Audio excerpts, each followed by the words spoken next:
Councillor Lai, questions? Thank you, Speaker. I just wanted to ask, you just mentioned, Mr. Grant, about there are 800 complaints, 81% illegal and 19% legal. What is a typical action the city does if, well, we got a lot of calls to our office suspecting that is an illegal rooming house on what street, and we tell them to call 311. And what does 311 do? What does the city do as soon as they get the call? I just wanted to understand it a little bit more clearly. Sure, and through the Speaker to Councillor Lai, of the complaints that are about illegals, it's mainly a zoning complaint. Are they permitted to be there? And so those types of complaints and understanding how that property is being used, who the tenants are, who the landlord is, what's happening, are very extensive investigations, and we do take necessary action to bring them into compliance or to issue them appropriate charges, and we have had success in the past. What this does is it provides a framework for those that want to be legal and to provide housing, a much needed form of housing in all parts of the city, in a regulatory framework that ensures that it's safe. Okay, so the city does take action if we suspect that is a rooming house, illegal rooming house. Am I correct to say that? Yeah, absolutely. Through 311, we do take the call, we do inspect, we need to validate. Oftentimes we validate that it is legal, that it is a border, that it is a base.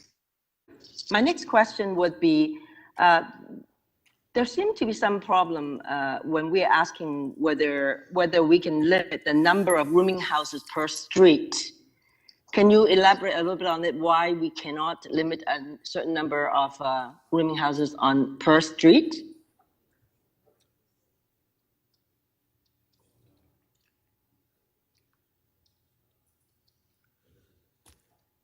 Through the Speaker, perhaps I could jump in on that. Essentially, that amounts to implementing separation distances. And generally, the principle is if the use is permitted, then it's permitted, and we don't limit the number in an area.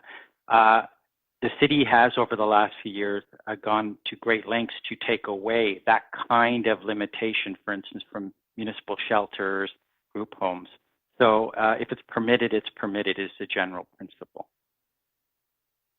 And you're saying that, for instance, if there's people going to apply for less liquor license or something, if there's too many on the street, you do not approve that. So how do you explain that? Would it be something similar to that? Through the Speaker, I couldn't really comment on liquor licensing control issues. I'm sorry. All right, my next question would be the number of units there. And we've proposed, and you set it for 6 units. And is there a reason why you cannot reduce it to 4 units?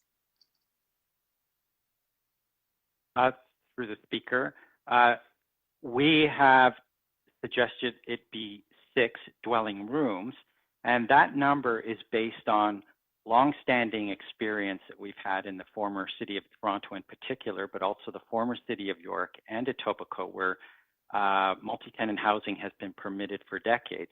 Also, that 6 number is relatively consistent with allowing for a number of rooms in a detached house, for example, without requiring any physical, any expansion or physical change to the house. It's a natural fit into the existing context in terms of the buildings that are there. So we feel pretty comfortable that 6 is about the right number.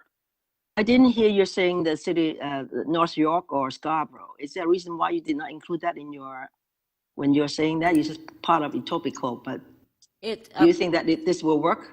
This is your last question. What I was referring to is that the multi-tenant house use has been a permitted use in the former city of Toronto, Etobicoke, and York for decades. It's currently and hasn't been permitted in Scarborough, North York, and East York. What we're bringing forward would regularize multi-tenant housing across the city in an even way. Okay, thank you, Speaker, and thank you for the answers. Thank you.